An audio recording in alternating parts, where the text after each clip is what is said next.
as you know, Woodbine, which is, it's vitally important when you think about what goes through there, what comes out of Woodbine, the whole connection to not only community, but the industry itself and just business in Ontario that filters across the country. This is a massive place that needs the backing and our support because of also in good times, what they give back. Now, let's not forget that part of it. It's a real partnership, and it's also very beneficial for many, many people. So when the statement came out from the government about businesses allowed to stay open include sports facilities for the sole purpose of high performance athletes, including professional leagues, that being the NHL, CFL, MLS, and NBA. But for some reason, Woodbine, why would they not be in that category? So by their own language, it was very confusing to me, considering the relationship with the Ontario government has always been outstanding. Very, very good. There shouldn't be anything between them. So we bring on Jim Lawson to talk about that situation because this ruling seems confusing to me at best. So, but first of all, great to see you, Jim. Always love having you on the show. We're approaching a very different kind of Christmas. Where normally you have a chance to see family and friends, but this in 2020, just more part of the confusion that I quite frankly just don't understand. Morning, guys. Nice to be on this time of year and be able to say happy holidays and Merry Christmas to you guys. So thanks for having me on. And yes, the opportunity to talk about this, I think, is warranted. We've got 20,000 people across this province that are just wondering about this lockdown. And I think that in the first instance, we were prepared, as everyone is, to say this is difficult times and we'll accept a lockdown, and it's the right thing to do. And I'm not suggesting in any way that it isn't the right thing to do. I also fully acknowledge, Mike and Dave, that the Premier has a difficult job here. This is a complex situation. There are a lot of moving parts, a lot of considerations, and this isn't easy. But when we opened up the detailed language of this lockdown as it pertained to sports and professional sports, and contemplated that many of them might be able to open, and then slammed the door on horse racing, I was just shocked, really, that they would take that approach after what we've done in the last 7 months to operate safely and the impact we have on the rural economy. The track record, just so people understand, who are joining us sort of mid-conversation of the many conversations we've had, has been exceptional. Like there have been spotless, no cases, and in a facility that fits the qualification that they're talking about, because this is, unless you're anti-equine, I don't even know what the word would be. Why would these are the top athletes, if you want to put it this way, on the planet? Yeah, absolutely. Our harness racing circuit, our racing circuit in Ontario is probably one of the tops in the world. We have 15 racetracks in this province. This circuit is world-class. We hold world-class events. We have world-class athletes.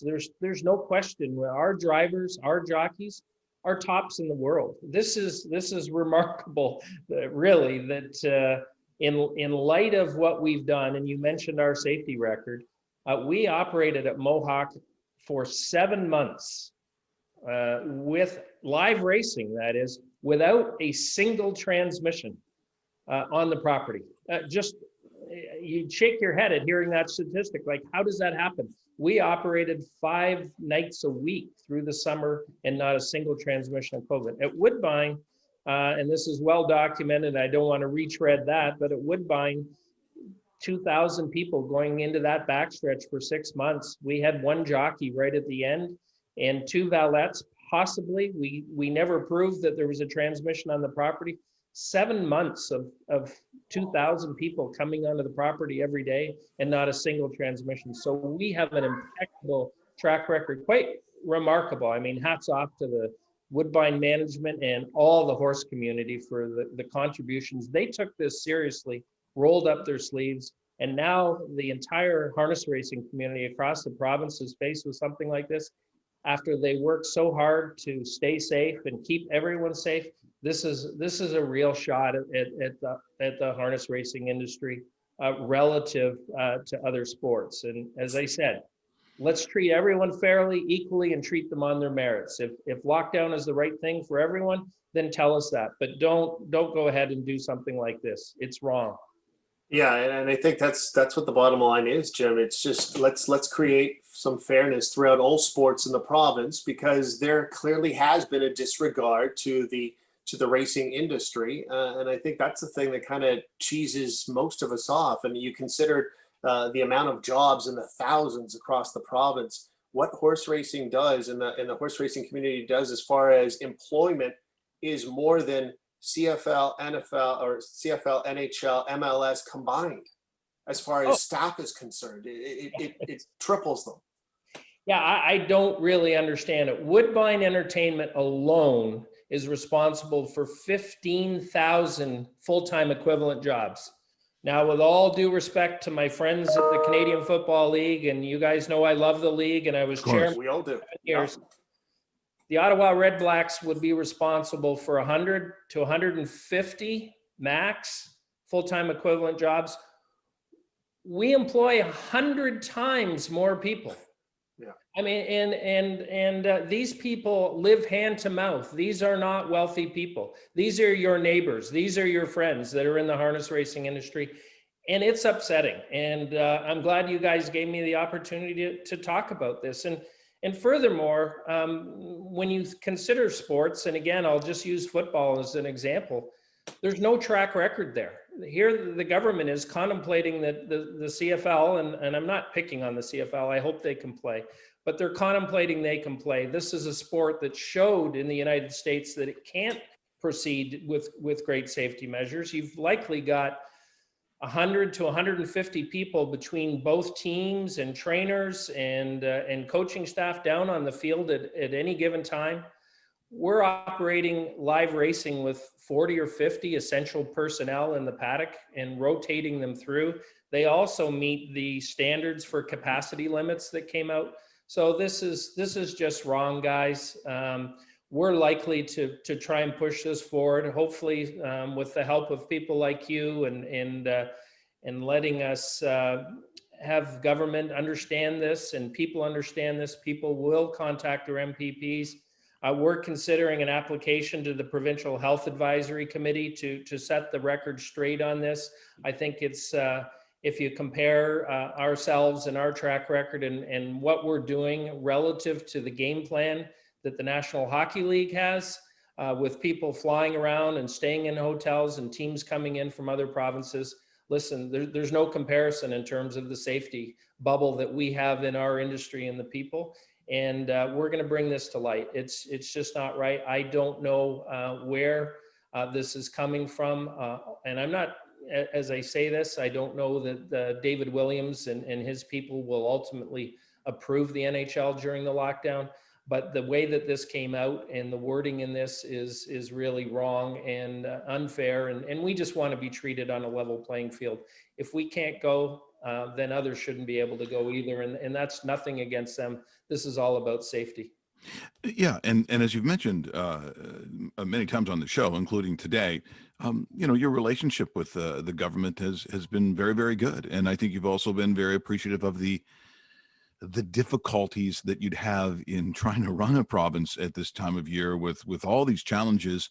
And you've been incredibly supportive because that relationship has always been very, very good. So when you talk about it, it's not like there's been this continuous fight with authority. That would be completely incorrect. And in fact, when you talk about things like the CFL, in which you were chairman of the board for all those years, it's a huge love of yours. It's also not singling that out.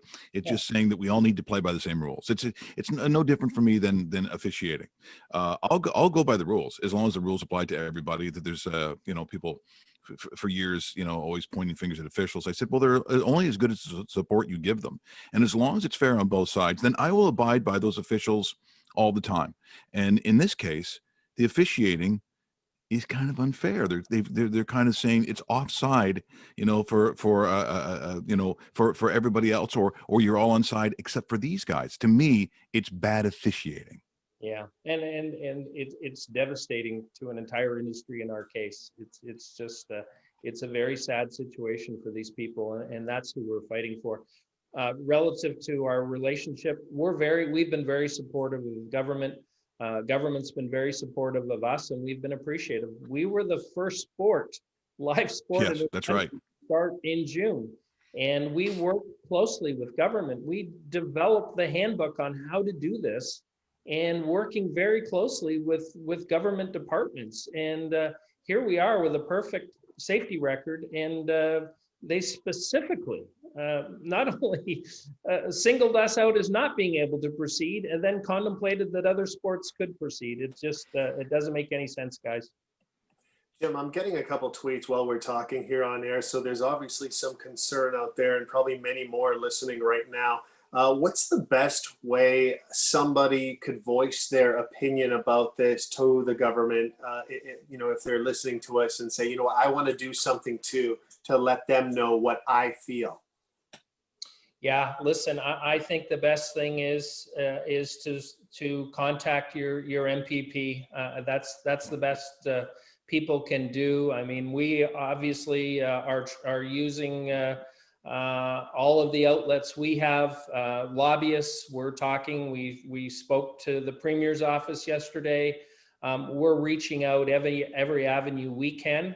And people, and this is indicative. I'm not surprised you're getting people calling in and tweets. This is frustrating when you understand that they're putting 15, 20,000 people's livelihoods at risk. And we've got major trainers who contacted me yesterday and said they're taking all their horses out of Ontario.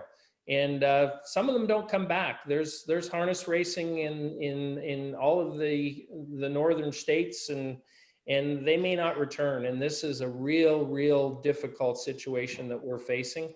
And I appreciate any help that people can give to make the MPPs aware of what's going on here. And even if we're shut down for 28 days, maybe they'll look at this in February or March. We don't want to be in a situation where we're watching other sports proceed and somehow racing through. I can't even explain how we fell between the cracks here, but we need to bring this to light. Yeah, and certainly this will get out today. A lot of this will be on Twitter in promos, including how they can become involved. And I think just to let people know that, I think in Ontario, just as Canadians, we've always prided ourselves on a sense of fairness. I think the Canadians, for the most part, are a very fair people. But if you don't know what's going on, I mean, a lot of people would be unaware because, look, when people are told they can't see their families and they have to stay in their own house, that's priority number one. So they think about that. But what if your family home was dependent upon the monies that come from the 10, 15, 20,000 people that work? Their Christmases going to be very tough. And that's just Christmas. Forget about what happens in the following months. So I think it's important from a community standpoint that they know what's going on, because I think that, you want to right or wrong. I think that's really what we're talking about here today, because it is wrong. It's a bad call. It's a bad sports analogy. It's just a bad call. If I'm on the sideline, I'm throwing the bean bag and I'm saying, you can't call that because and I want them to go up the booth. I want the official to come on and go, upon further review. That's what I want. I think that's what you want. Yeah. And let's hope so. Again, I'll at the risk of saying it again, listen, if everyone has to be shut down, we get that. We're respectful. I know public sentiment may not be on the side of pro sports, and certainly we appreciate that too. But if some are going to be allowed to proceed for whatever reason, then they need to look at an industry that's operated with an impeccable safety record. And there are 15 to 20,000 people across this province that rely on this industry. And this could definitely have a long-term, just devastating impact on a wide swath of our population across this province. Well, I hate that this has been literally dropped on your lap just before Christmas. If things weren't tough enough, they gotta throw another wrench into it, which is very shocking. Like it is very surprising, as they said. So hopefully we can do something, and collectively as people, we can do something, because this Yeah. is the last thing that we really need. And, because generally, I would certainly be wishing you and your family, those that you're able to see, a very Merry Christmas. And once again, the relationship that you've had with myself and David, and supporting the show, and being part of the show, and us being part of Woodbine, it's been one of the great joys. It's a tiny station. It's a new station. A lot of things kind of get felt out. And for Dave and I, coming from corporate radio, we're not quite used to the way sometimes things get done. But the fact that you've been, and just like Woodbine is, it's a backbone. It's support. You've supported community, and you do it in many different levels. And it's not just sports. Woodbine's responsible for a lot of different programs within our own community in Etobicoke, Rexdale, schooling, education. It's a big part of community. So if our community is being affected, I think we have to get involved with this, which was what I hope this does. And I said, I hope you can enjoy a semblance of Christmas and family. And we are certainly behind you, because we know that you're behind us. Thank you, guys. Listen, it's great to be able, even under these circumstances, to be able to wish both of you a Merry Christmas. We've had a great year together. I wish you guys all the luck professionally next year with this. You guys have done a great job, and we really treasure our relationship with you, and thank you, and good luck, and have a safe and happy Christmas, guys. And there's new challenges every day, but listen, we too we'll get through this, but we appreciate your help in bringing it to everyone's attention today. And thank you, and take care, guys. That's Thanks, wonderful. Jim. Thanks so Best much, of Jim. luck. Thank Merry you. Christmas.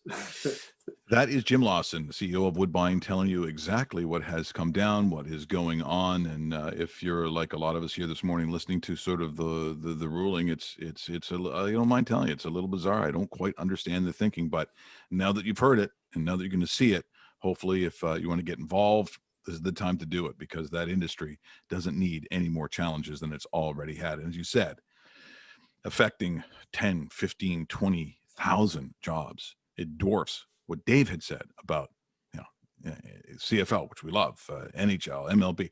They don't have that. They're not responsible for that many people. Combined. Yes. NBA. With Everything.